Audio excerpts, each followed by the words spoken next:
घरे थिबा सामग्री रे अति सहज उपाय रे अल्प समय रे कैप्सिकम रे आलू पुर दे गोटे सिंपल आइटम बनैबा जहाँ रुटी परोटा किंबा चकुली पिठा सहित बहुत टेस्टी लगी थाए। आपण तो कैप्सिकम रो बहुत आइटम खाई थिबे किंतु मो शैली रे थरे ए रेसिपी को ट्राए करंतु, बहुत भल लागिबो।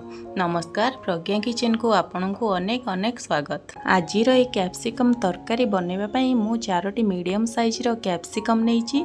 कैप्सिकम को भल से धोई 2 पीस करी काटी नबा। भितर थिबा मंजी सब काढ़ी भल से सफा करी नेबा। दर्शक बंधु, आज रेसिपी जदि आपण मानकु पसंद आसुची वीडियो को लाइक करिवे, कमेंट करिवे। चैनल ले जदि आपण माने नुआ थिबे ताहले निश्चिंत सब्सक्राइब करिवे। प्रथमे आलू पुर बनै नबा। गैस रे प्यान बसई 2 चम्मच तेल गरम करी नबा। तेल गरम हेले सेतिरे आधा चम्मच सोरिष और आधा चम्मच जीरा दबा। भल से फुटी गले काटी रखिथिबा पियाज दबा। एठी मु किछि अदा रसुणर छेचा नेइची ताकू दबा। आपण जदि पियाज रसुण खाउ नथिबे तेबे स्किप करि परिबे। नॉर्मल गुंड मसला पकेबा। लूण, लंका गुंड, धनिया गुंड, करी पाउडर, हळदी गुंड देई भल से मिक्स करि दबा। मसला न लागिबा पई सेथिरे 2 ରୁ 3 चम्मच पानी दबा। भल से मिक्स हो गले सेथिरे 4 ରୁ 5टा आलू को मु सिझेई नेइची एथिरे दबा। मसला सहित आलू को धीरे धीरे की मिसेइबा जे पर्यंत जाए मसला आलू सहित न मिसिची। एथिरे पकेबा पई मु किछि धनिया पत्र को छोट छोट करी काटी नेइची। एहा को पकेइबा। पकेई सारिला परे भल से मिक्स करिबा। टेस्ट पाई किछि भजा बादाम पकेइबा। लास्ट रे चटपटा फ्लेवर पाई फाळे लेंबू रस मुएटी व्यवहार करिछि। सबु जिनिस देई सारिला परे शेषरे या को भल भाबरे मिसेई नबा। एबे प्रस्तुत हेई गला हमर आलू पुर। फाळ करी रखिथिबा कैप्सिकम रे आलू पुर को देई भल से टाइट करी भरी नेबा।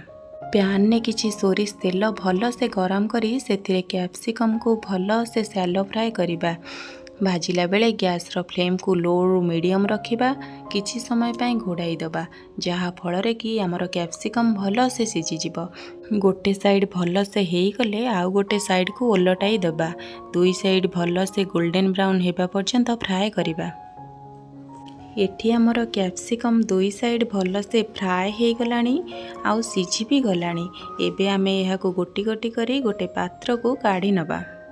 एबे टमाटो पेस्ट बनैबा। सेथिपाई मु 7 ରୁ 8 पाखुड़ा रसुण नेइची, 2टा सुखिला लंका नेइची आउ 2टा टमाटो को काटी भल से पेस्ट करि नबा।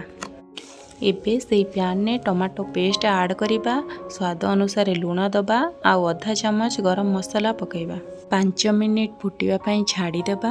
टमाटोर कंचा स्मेल पळेले भाजी थिबा कैप्सिकम को देई देबा। शेषरे किछि फ्रेश धनिया पत्र देई देबे। ताहले आपण माने एई उपाय रे थरे कैप्सिकम बनांदो आउ आपण को अनुभूति मो सहित शेयर करंतु। ताहले आजि पई रहुची, पुणी आसीबी आउ गोटे नुआ रेसिपी नेकी। सेई पर्यंत रहिली। नमस्कार, जय जगन्नाथ।